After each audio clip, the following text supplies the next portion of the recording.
Is it on? Is it on? Okay. Hello everyone.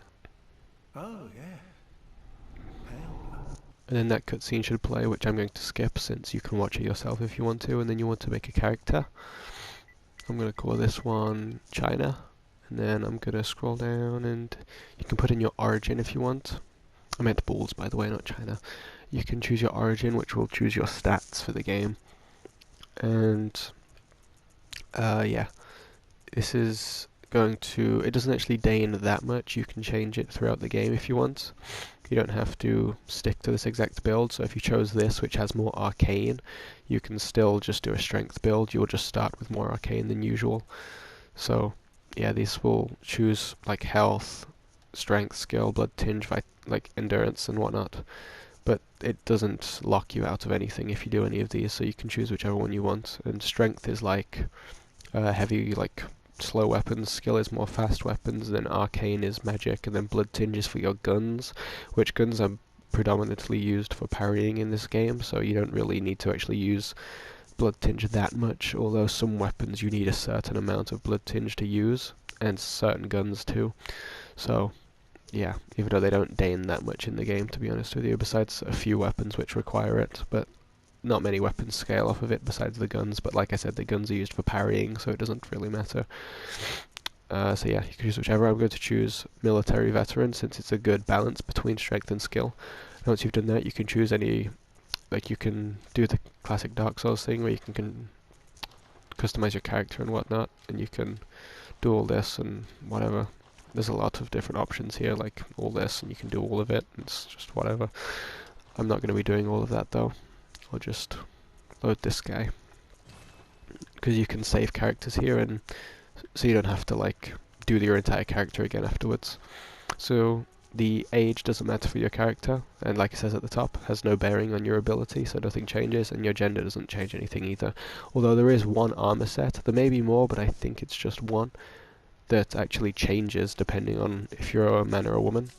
So that changes. But that's the only thing, it doesn't actually have any effect on the gameplay is what I mean. So once you've done that and chosen your class slash origin, your age, gender, character name, and customize your character to whatever you want to press finish. Robux. So once the loading screen's over, your PS4 will probably go crazy like that. And then the cutscene should continue from where it left off, but I'm going to skip it like I said, and then you spawn in. And once you've spawned in, I'll give you a small little guide on the first area. Not the entire area, just where to go after you spawn in. So the essentials are you want to come out this door here. That door behind you over there doesn't open from this side, and this is some lore here if you want to read it. And then you want to come down these stairs.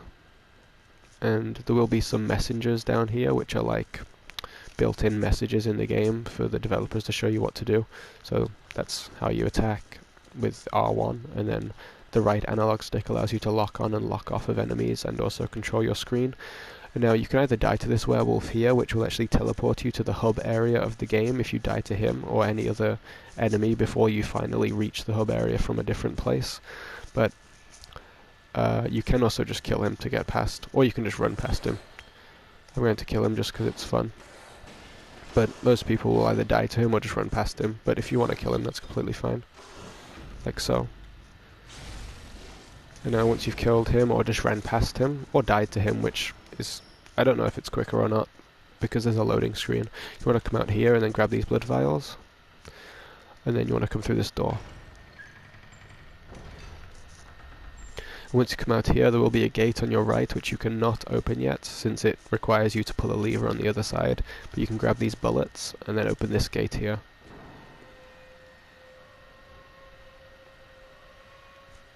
Then once this is open, you just want to go straight down here, since there'll be some blood vials down here. Since the healing items in this game are limited, so you want to make sure you get as many as possible.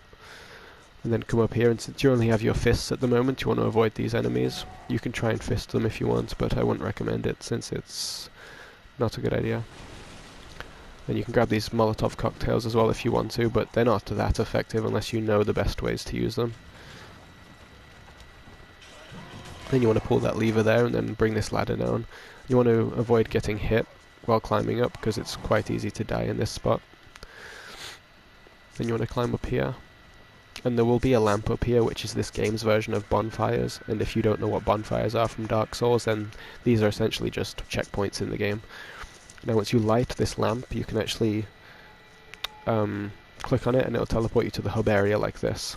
And now all throughout Yharnam, which is this area in the game, you'll see these lamps here on windows, and if a window has a lamp near it or a door has a lamp near it, that means there's an NPC at it which you can speak at. So you can speak to an NPC if there's a pink lamp outside, like so.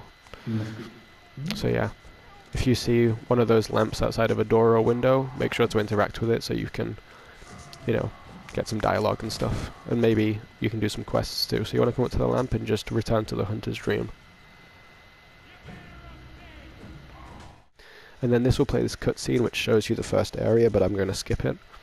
Then this will be the hub area. I meant the hub area, by the way. The cutscene just shows you the hub area of you lying on the ground and then standing up. But once you come here, you can actually pick your weapon. And now once you spawn in, you can get the saw cleaver, hunter axe, or threaded cane. Now the threaded cane sucks. It's not super bad, but like you can still make it work. Like most, well, every weapon in this game, you can make it work since of the way this game works is you can put gems on your weapon, and gems are modifiers, so they can increase the damage by 10%, 20%, etc. Things like that. So each weapon can actually be modified to be good, even if it's initially bad. And then, yeah, but the saw cleaver is more of like a skill and strength kind of in between, and then the hunter axe, it seems to lean more towards strength, but it's actually pretty good with strength and skill as well. Then the threaded cane is clearly more skill, but overall it's not as good as these two. I would recommend the saw cleaver if you want a more optimal build, since the saw cleaver is probably the best one out of all of these, but the hunter axe is also pretty up there as well. It's very good as well. The threaded cane is easily the worst out of these three. I'm going to take the saw cleaver, but the hunter axe is also very good too. Then you want to come up here and accept gift from messengers again, and this will be your gun. And now the blunderbuss is much slower. Well, it's not much slower, it's a bit slower. It has more recovery time after you shoot a bullet, which means it takes longer for you to be able to move again after shooting. So I'd recommend the hunter pistol. It also does a bit more damage. This does. And you want to equip them by doing this. These first two slots are your weapons, like melee weapons, and then these two slots are your gun slots. And now you can't have two guns equipped at the same time. Well, you can have them equipped, so you can't have them out, I mean. So like, just like so, but you can have another one in this slot, so you can just swap between them like that, but you can't have them both out at the same time. And this is your armor, and then these are your equipable items, which you can like swap between by pressing down on the D-pad.